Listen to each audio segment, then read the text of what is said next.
Minulo sredo so slovenski mediji dostojno počastili prvo obletnico zgodovinske zmage nad korupcijo.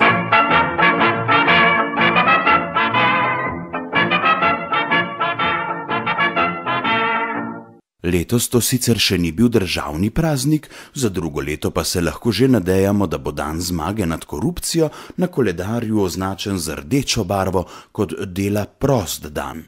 To si dan, ko je Klemenčič-Praprotnikova komisija objavila veleslavno poročilo o velikem in malem Cefizlju, tudi zasluži. Ob tem naj spomnimo, kaj je veliki pravičnik Igor Lukšič, ki mu srce bije zgoraj levo, povedal o uresničitvi ključnega cilja naše poti v brezmadežno prihodnost. Naši ključni cilji, ki so bili v tem času realizirani, so, da je vlada Janeza Janše padla. Po nepozabni zaslugi Klemenčič-Praprotnikove komisije, s kratico KPK, je moral odstopiti veliki Cefizl, ker je nemarno vodil družinsko knjigovodstvo in nepregledno pretakal okoli 200 000 evrov. Skupaj z njim se je v preiskavi znašel tudi mali Cefizl, ki četudi bi stopil na prste, ni mogel imeti pregleda nad dobrima 2 milijonoma svojih in sinčkovih poslov.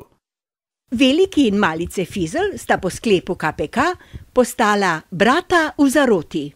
Naj se še tako trudita dokazati, da nimata ničesar skupnega, poročilo KPK ju neločljivo povezuje.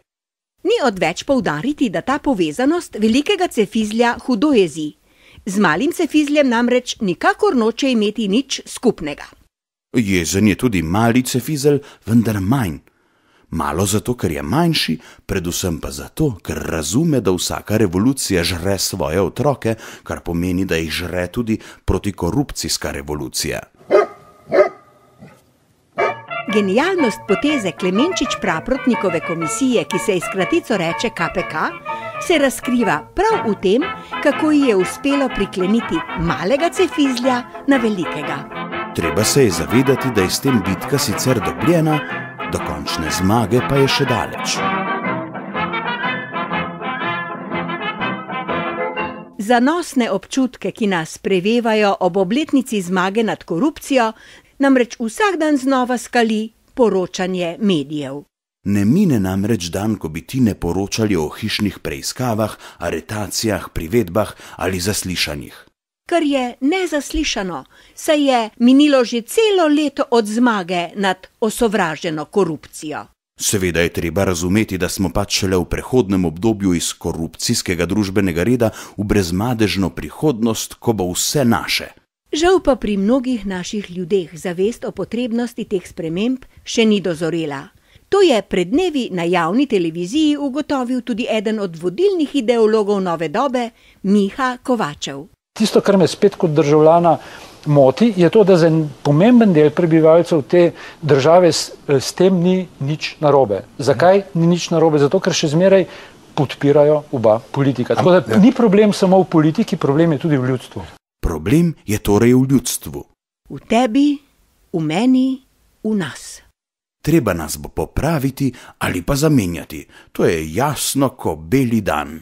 Kako naj bodo namreč naši izvoljeni predstavniki zgled poštenosti in korektnosti, če je ljudstvo tako zanikrno? Naša zanikrnost je kriva, da sta zaradi korupcije v deželi odstopila že 2 ministra iz vlade, Alenke Bratušek, gospodarski minister Stanko Stepišnik in zdravstveni minister Tomaž Gantar. Tudi obrambnega ministra Gorana Jakiča bi gotovo ne doletela krivična preiskava zaradi sumljivih poslov v Stožicah, če bi bili naši delovni ljudje in brezposelni občani malo manj zanikrni. Zanikrnost zaposlenih na Adrii Airways je kriva, da ima notranji minister Gregor Virant težave z integriteto. Bolje rečeno, gotovo bi jih imel, če bi ne bil že v osnovi brez integritete.